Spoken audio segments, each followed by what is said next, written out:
I was raised in this region, so I've always been used to crossing through Otay Mesa, and it was really a pain in terms of the traffic because there was no highway connection. The opportunity was there to do something unique with our new crossing, and we needed the new crossing because the other one was so crowded.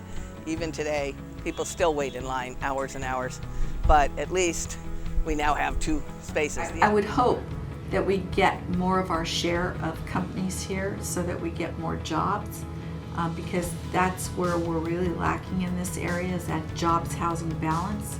And so many people in Chula Vista and the South Bay commute north to work, long commutes and a lot of traffic. Most of us in South Bay have to wait about an hour and a half. We have to wait in traffic to get to our jobs. And so if we build out Otay Mesa and we actually are able to bring in businesses in the area, then we're not going to have to drive an hour and a half to Sereno Valley.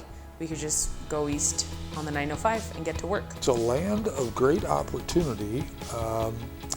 Otay is certainly in the middle of a 7 or 8 million inhabitant area. Tijuana on the south and all of San Diego on the north. But there's been a lot of progress, and especially in these last 8 years, you've sort of seen some of these things come to fruition.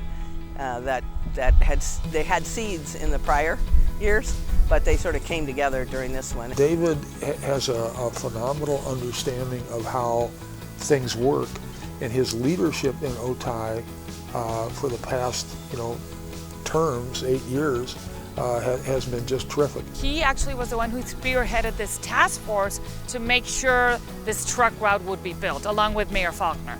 And that's why we are, and that's why we have it in paper, and that's why the funding is now almost completely there. For a long time, a lot of us have seen Otay Mesa as the opportunity to create jobs, primarily in the manufacturing sector, which are some of the better paying jobs that exist.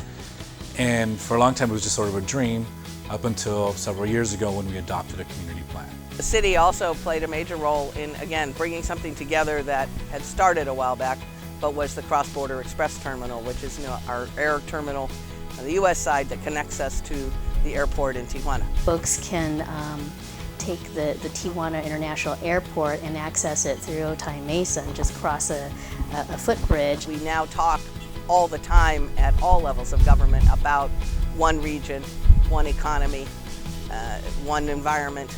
We all understand that we share a watershed, we share an airshed, and we share an economy now. For a lot of people, there's family connections, there's obviously the cultural connections, and now in the economy, you're seeing the codependence of our regions, of businesses that thrive on our side of the border because of what's happening in Mexico, particularly in Baja. Having a better relationship with Tijuana and the border and the jobs that are coming out of there and the way we're able to connect the city of San Diego to the city of Tijuana is a tremendous opportunity that no other city in the United States has. It's an opportunity to take the best of both worlds, I think. Mexico is so different than the U.S. We both have so many different traits, and if we work together, we can take the best of both worlds if our ports of entry work. I think that the cooperation between Mexico and America is essential. It is woven into the very fabric of the region. David spent a lot of time in his council years working with Mexico.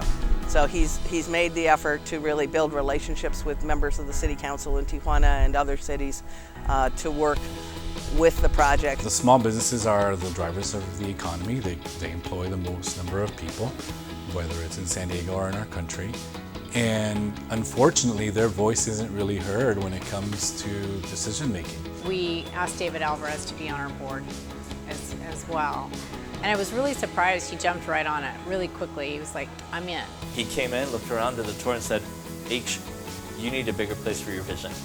And he said, if you had a moment, I'll drive you around. And he literally drove us around in his car and showed me this location. We help them get job training, and then we even have, I have so many clients that need good employees, and then we can go ahead and help them, refer them, and a lot of times get them jobs too. Workshops for Warriors is positioned to expand to 103 locations throughout America, but the world will remember this most as this being the birthplace for America's green manufacturing renaissance, and Councilmember Alvarez was the one that was out here planting the seed.